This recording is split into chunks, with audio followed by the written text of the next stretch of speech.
I think what's important to remember once you get past the glitz and the glitter of technology is that no matter what changes or how quickly it changes, there's always going to be technological haves and have-nots. The number of houses with internet has leveled off. And again, just because people have internet doesn't mean they can use it. It's getting harder and harder in some ways to find information as more and more information becomes readily available. And no matter how many people catch up with today's technology, it's changing so quickly that the gap is never, ever going to go away. We are the primary source of online access for the have-nots. A recent Gates study that ALA just completed shows that in 71% of communities in the United States, the library is the only place that provides free internet access to the public. Obviously, in order to meet this challenge, we need to make the case for increased funding, and we're working on it.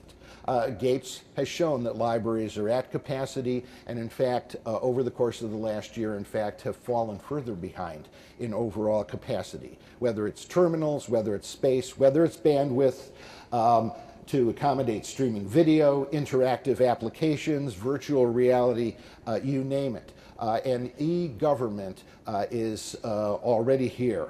At this point, we have statistics that show that about half of all employers now only accept job applications online. If you look at the lines of people after Hurricane Katrina standing in neighboring libraries waiting to fill out a FEMA form, which could only be filled out online, with no plan ever in place as to who was going to provide access to those FEMA forms, I think you can see that libraries are going to continue to play an increasingly critical role because of new technologies. And again, remember that people are still at the heart of it. We understand that technology is no longer just installing software and turning it on. We need librarians to update, to respond, to organize, to identify links, and most important of all, occasionally to talk to. How about the book? This is probably the most frequently asked question that I receive from the public. Everyone's all excited about Kindles and things like that, and well, what are libraries going to do when books go away?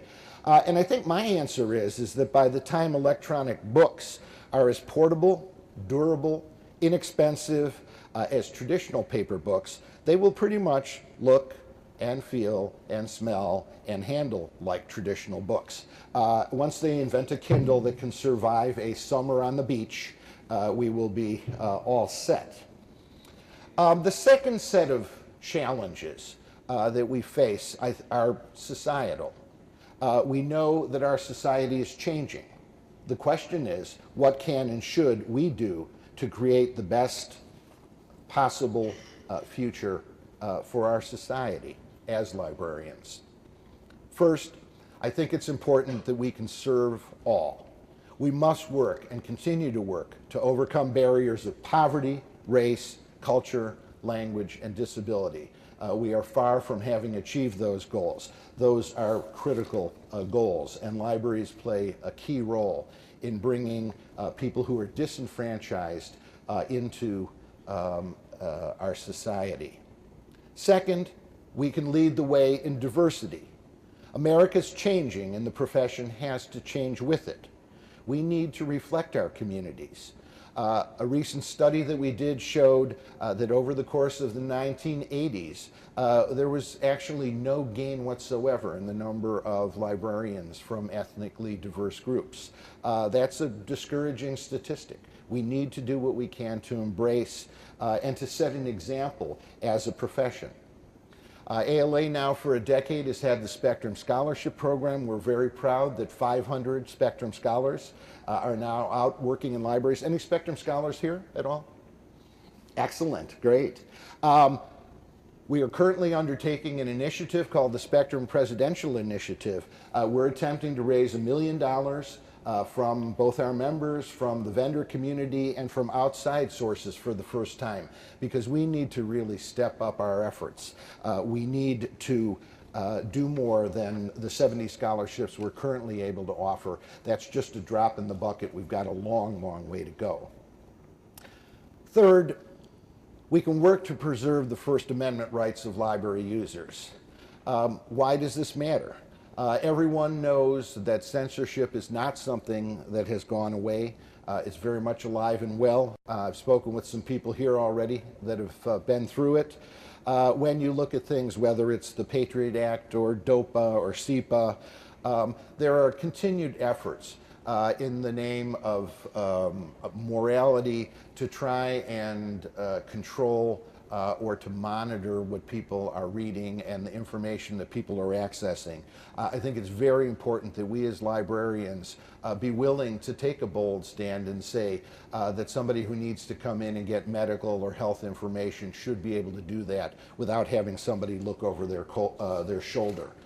In an online environment where privacy is becoming an increasingly rare commodity, libraries and librarians need to speak out very strongly for the ability of people to be able to access the information they need without having to worry about it being sold to some corporation or monitored by the government.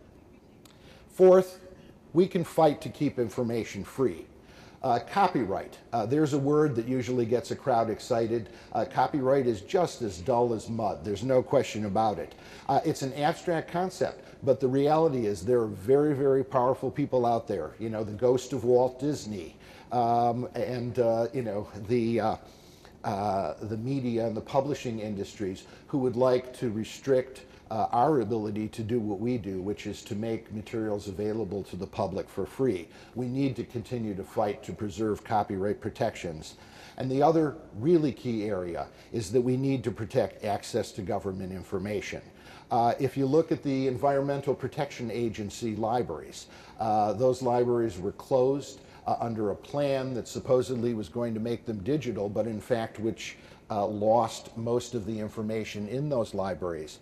I think it is a tremendous tribute to ALA members that we were able to organize that and that Congress rolled that back and made the APA reopen those libraries.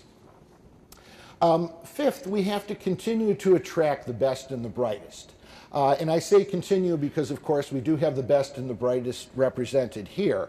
But I do think that recruitment is a very important challenge, particularly in the light of the changes that libraries are facing. One of the greatest liabilities we have, of course, is our image.